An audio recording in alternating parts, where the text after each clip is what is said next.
ក៏រំជំរាបសួរនិងសួស្តីប្រិយមិត្តទាំងអស់គ្នាបាទយើងវិលមកជួបគ្នាទៀតហើយបាទអញ្ចឹងថ្ងៃនេះគឺ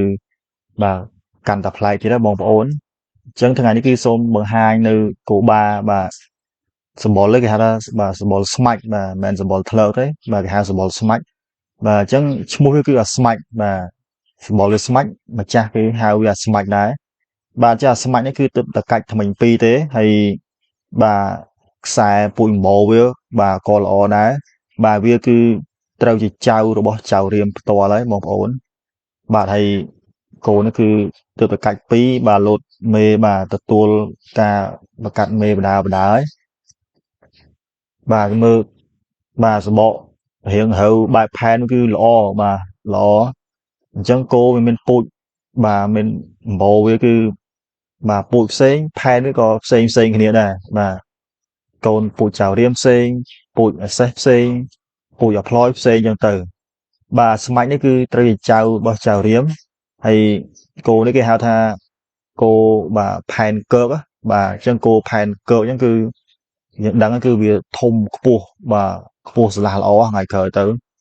យើងមើលគឺទៅតែកាច់ពីរបាទយើងទៅផ្ទាល់បានដឹងថាគោគឺបាទឆ្អឹងឆ្អែងវាធំបាទខ្ពស់ល្អចឹងបានគេហៅថាបាទគោកើកបាទវាខ្ពស់ចឹងបងប្អូនអ្នកដែលចិញ្ចឹមគោបាទច្បាស់ជាស្គាល់ជាងអេដមីនទៀតបាទអេដមីនគឺជាអ្នកជំនាន់ក្រោយប៉ុន្តែបាទស្រឡាញ់ខាងវិស័យចិញ្ចឹមគោដែរអញ្ចឹងបាទចិត្តថាមានពេលជាឆ្លៀតដើរថតជូនបងប្អូនបាទមើលកំសាន្តទាំងអស់គ្នាលេងបាទគ្រាន់ជាការអបសុកបាទជួនកាលយើងមើលបាទអឺកម្មវិធីកំសាន្តផ្សេងបាទច្រៀងរាំទៅបាទនេះបាទកម្មវិធីកំសាន្តដែរគឺបាទតើតើនឹងសត្វគោបាទអញ្ចឹងអ្នកស្រឡាញ់គោគឺឃើញបាទគឺពិតជាស្រឡាញ់ហ្នឹងបាទចំពោះស្មាច់នេះបាទផែនវាល្អអញ្ចឹងគោនេះបាទបើយើងនិយាយទៅគឺគេហៅថាទៅជាគោខ្មែរវិញហើយបាទដោយសារវាឆ្លងកាត់ពីបៃឈាមហើយមេខ្មែរវាត្រូវវាចៅរបស់ចៅរៀមហើយឥឡូវគឺបាទគេនិយមខាង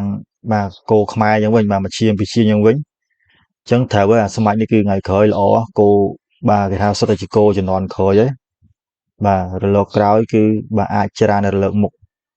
ហើយទីតាំងនៃអាស្មាច់កំពុងនៅគឺស្ថិតក្នុងភូមិព្រៃសម្បួរឃុំអង្គរស្រុកអង្គរបរិយខេត្តតាកែវបាទហើយលេខទូរស័ព្ទគឺខ្ញុំបានដាក់ជូននៅលើអេក្រង់អញ្ចឹងបងប្អូនបាទមានមេគោអាចទៅដំណើរសួរបាទអ៊ំម្ចាស់គោផ្ទាល់បានបាទអ៊ំគាត់អាយុ60ជាងតែគាត់នៅចិញ្ចឹមគោបានបាទមេផងបាផងគោ4 5គោដែរ